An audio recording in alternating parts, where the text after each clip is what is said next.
4 নৱেম্বৰ অৰ্থাৎ মঙলবাৰৰ পৰা জনাই ইণ্ডিপেণ্ডেণ্ট ক্লাবৰ উদ্যোগত পুনৰ আৰম্ভ হৈছে দিবানৈক্ষ টেনিছ বল ক্ৰিকেট প্ৰতিযোগিতা তৃতীয় সংস্কৰণ। জনাই ইণ্ডিপেণ্ডেণ্ট ক্লাবে আয়োজন কৰা এই দিবানৈক্ষ ক্ৰিকেট প্ৰতিযোগিতাখন অনুষ্ঠিত কৰা হৈছে জনাই উচ্চতৰ মাধ্যমিক বিদ্যালয়ৰ খেলপথাৰত। ইণ্ডিপেণ্ডেণ্ট ক্লাবে আয়োজন কৰা দিবানৈক্ষ ক্ৰিকেট প্ৰতিযোগিতাখনৰ প্ৰথম দিনৰ খেলখন অনুষ্ঠিত হয় ধেমাজি জিলা উপায়ুক্ত একাদশ বনাম জনাই সমজিলা একাদশৰ মাজত।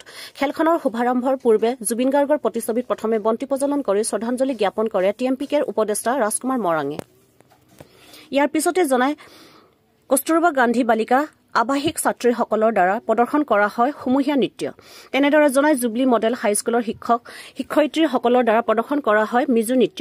ইফালে জুবিন গাৰ্গৰ সোঁৱৰণিত সংগীত পৰিৱেশন কৰে উদীয়মান জনপ্ৰিয় কণ্ঠশিল্পী অৰ্জুন বসুমতাৰীয়ে। ইয়াৰ পিছতে প্ৰথম দিনৰ খেলখন অনুষ্ঠিত হয় ধেমাজি জিলা উপায়ুক্ত একাদশ বনাম জনাই সমষ্টি একাদশৰ মাজত। প্ৰথমে বেটিং কৰে জিলা উপায়ুক্ত ৰাহুল সুৰেশ জাবিৰে শুভাৰম্ভ কৰে খেলখন।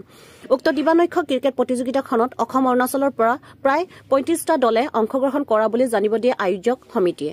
যোৱা বৰ্ষৰ দৰে এইবাৰো এই প্ৰতিযোগিতাত প্ৰতিটো দলত থাকিব মুঠ 7জন খেলুৱৈ। খেলিব 6 অভাৰৰ। এই দিবানৈক্ষ ক্ৰিকেট প্ৰতিযোগিতাত লাভ কৰিব বিজয়ী দলে ট্ৰফিসহ নগদ ৭০,০০০ টকা আৰু ৰানাৰ্ছ আপ দলে ট্ৰফিসহ লাভ কৰিব নগদ ৩৫,০০০ টকা।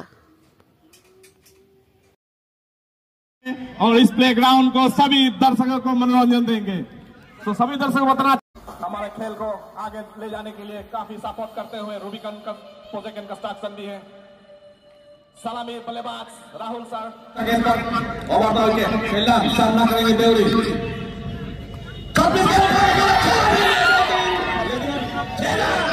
सीधा हीरो छक्का, 2 लगातार छक्का देवरी की बल्ले से लगते हुए पहला ओवर स्कोर 16 बिना कोई विकेट है।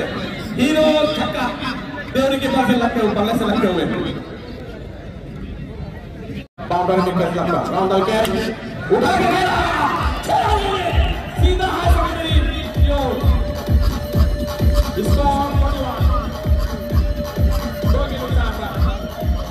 সকলোকে জনা ইণ্ডিপেণ্ডেণ্ট ক্লাব এণ্ড ছ'চাইটিৰ তৰফৰ পৰা নমস্কাৰ জনালোঁ। প্ৰত্যেক বছৰৰ দৰে এই বছৰো আমি নৱেম্বৰৰ পৰা আমি দিবানৈক্ষ টেনিছ বল ক্ৰিকেট টুৰ্ণামেণ্ট আমি আজিৰ পৰা আমি আৰম্ভণি কৰিছোঁ। এতিয়া লক্ষ্য উদ্দেশ্য বুলি যদি ক'লে কিয় আমি জনা ইণ্ডিপেণ্ডেণ্ট ক্লাবে প্ৰত্যেক বছৰে জনা ইণ্ডিপেণ্ডেণ্ট ক্লাবৰ তৰফৰ পৰা আমি ক্ৰিকেট অৰ্গেনাইজ কৰোঁ বুলি ক'লে আপোনালোকো জ্ঞাত যে জনা যি ধৰণে ড্ৰাগছৰ মানে ইউজেছবিলাক বাঢ়ি গৈ আছে আৰু মদ খোৱা ল'ৰা ছোৱালী বাঢ়ি গৈ আছে। এইটো যদিও আমি লাজৰ বিষয়ে এনেকুৱা নিউজত ক'বলৈ তথাপিও এইটো চবেই জনা কথা যে যি ধৰণে জনাত এইবোৰৰ মানে উৎপাতটো বাঢ়ি গৈ আছে বুলি ক'ব লাগিব। ইয়াৰ এটাই কাৰণ কেইবছৰমান আগলৈকে আমি যদি জনাই হায়াৰ ছেকেণ্ডেৰী ফিল্ডৰ কথা বুলি ক'লে ইয়াত 12 মাহে 12 ধৰণৰ স্পৰ্টছ হৈছিলে।